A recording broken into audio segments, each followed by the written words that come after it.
Seorang warga Kota Bekasi, Jawa Barat menjadi korban aksi penyiraman diduga air keras. Polisi masih menyelidiki kasus ini dan telah memeriksa 3 orang saksi.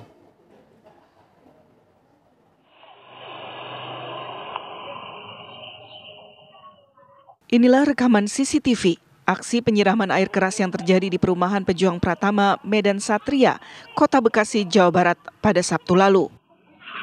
Terduga pelaku yang mengenakan atribut ojek online tampak melintas di depan rumah korban VU.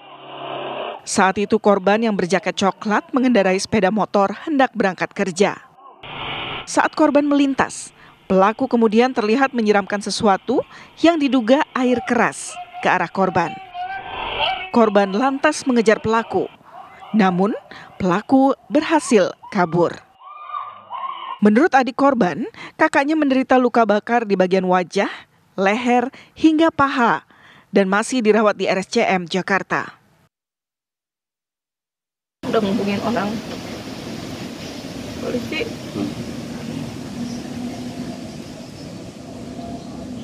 Kondisi abang gimana sekarang?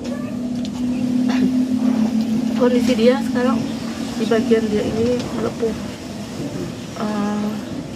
Terus di sekitar sini, pokoknya paling kanan itu agak rusak ya.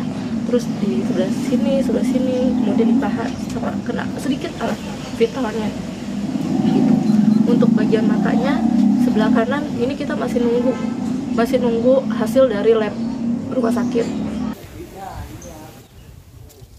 Menurut T, aksi ini diduga bagian dari teror ke-6 yang diterima keluarganya sejak Juli lalu.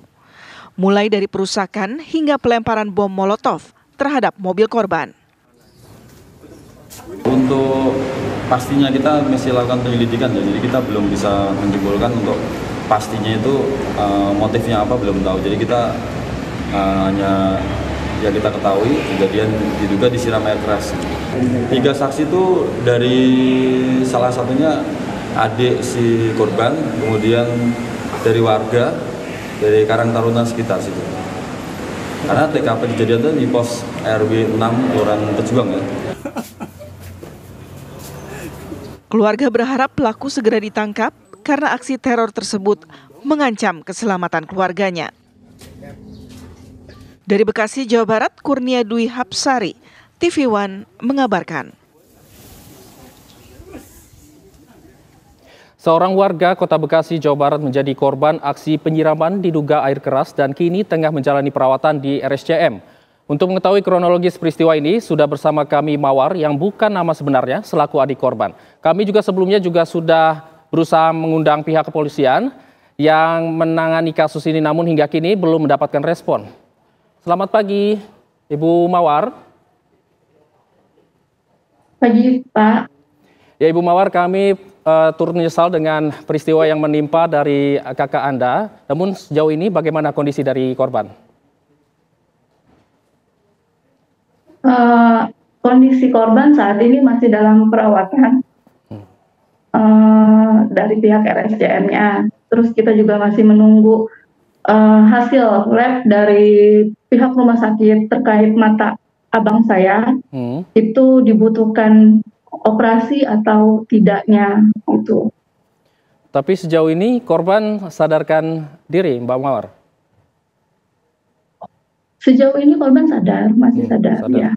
Cuma ya memang emosi dia, terus mental dia itu sedikit down, agak kena sedikit sih memang. Mbak Mawar, ini selain dari mata, ini bagian mana saja yang terparah akibat siraman air keras? Bagian muka sebelah kanan itu rusak, agak sedikit rusak, terus sini, kemudian di tangan sebelah kanan, kemudian kedua paha dia sebelah kanan dan kiri itu.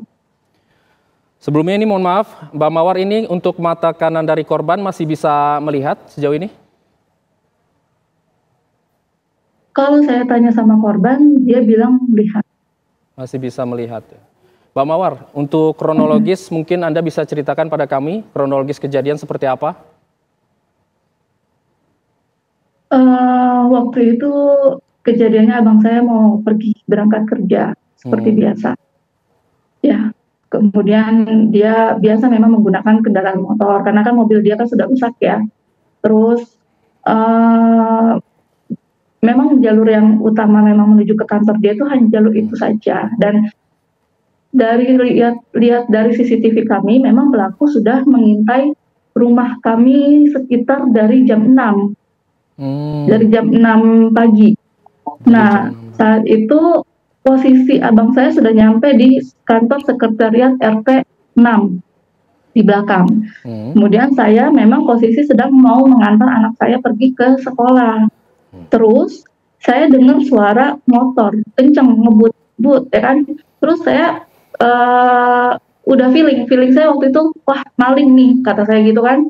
Terus saya samar memang mendengar suara abang saya di belakang saya teriak maling gitu. Kemudian ya, saya juga ikut refleks lari. Saya kejar, kemudian saya ketemu di tengah-tengah sama abang saya.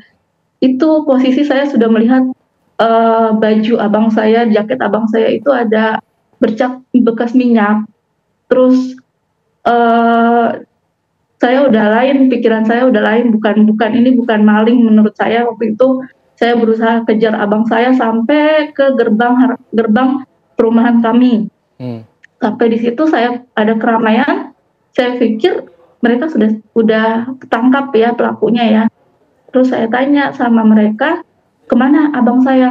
Masih ngejar ternyata abang saya. Kemudian saya coba pinjam motor warga untuk coba ikut ngejar abang saya gitu. Jadi sempat mengejar begitu ya korban ketika kejadian berlangsung ya, Mbak Mawar? Dia sempat kejar sampai ke THB Taman Harapan Baru. Mbak Mawar, tadi Anda mengatakan ini sudah sempat mengintai rumah begitu ya dari pelaku ini. Apakah Anda bisa memaparkan ciri-ciri dari pelaku ini? Dia pakai rompi Gojek, kemudian pakai motor Beat warna hitam, pakai helm hitam, terus dia pakai masker hitam. Tadi juga saya baru lihat dari CCTV tetangga saya, dia ada bawa tas seperti tas goodie bag warna merah, terus memakai celana bahan, itu Pak. Baik, Mbak Mawar, ini untuk sempat kami mendapatkan informasi ini merupakan peristiwa teror, Mbak. Ini bisa Anda ceritakan ini teror yang keberapa, Mbak? Ini teror dia yang ke-6. Teror yang ke-6. Bisa Anda ceritakan teror-teror sebelumnya, ini apa yang pelaku lakukan? Teror pertama itu yang dilakukan adalah memecahkan ban mobil abang saya itu sekitar akhir Juli. Kemudian di Agustus ada yang memecahkan kaca mobil depan, bagian depan abang saya. Itu kejadian pertama. Kejadian kedua kami memang belum punya CCTV. Kejadian ketiga itu sama, dipecahkan juga kaca mobil abang saya, tapi tidak mengenai titik yang sebelumnya, mengenai kerangka mobil abang saya. Itu posisi saya udah pasang CCTV. Nah, pelaku nimpuknya itu bukan dari dekat, tapi dari samping rumah tetangga saya. Nah, kejadian keempat itu pelaku mulai terang-terangan, itu sekitar jam 3:30 sore. Pelaku nimpuk kaca mobil belakang abang saya, pakai martil ya. Kemudian kejadian kelima di tanggal 21 Oktober, itu pelaku lempar mobil abang saya dari belakang, bom molotofnya. Itu yang ke-6, kemarin tanggal 30 November abang saya kena air keras. Baik, sudah dari bulan Juni lalu ini teror dilakukan, tapi sejauh ini apakah pelakunya sama, Mbak Mawar? Sejauh ini yang saya tangkap dari kejadian 4 sampai 6 itu sama. Dari ciri-cirinya postur sama tubuh begitu ya? Saya perhatikan, kemudian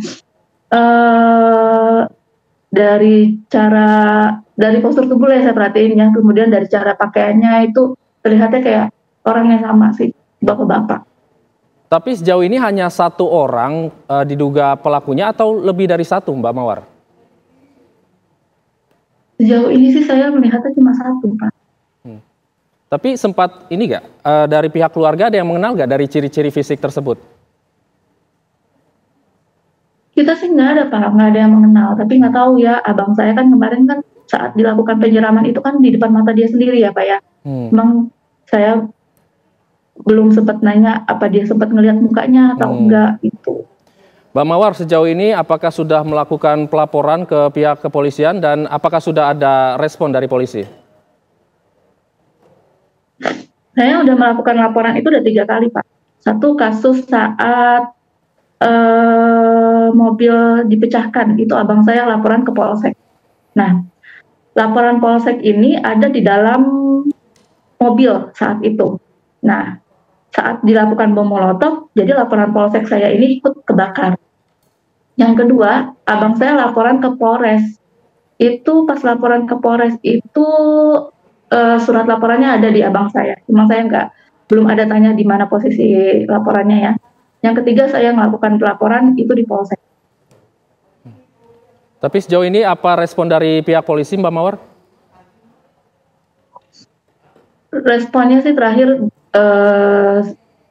polisi masih ada tektokan sama saya sih. Cuma memang kemarin ada polisi nelfon ke saya, mereka memang belum bisa melakukan panggilan secara resmi karena mereka masih menunggu untuk melakukan BAP oleh abang saya.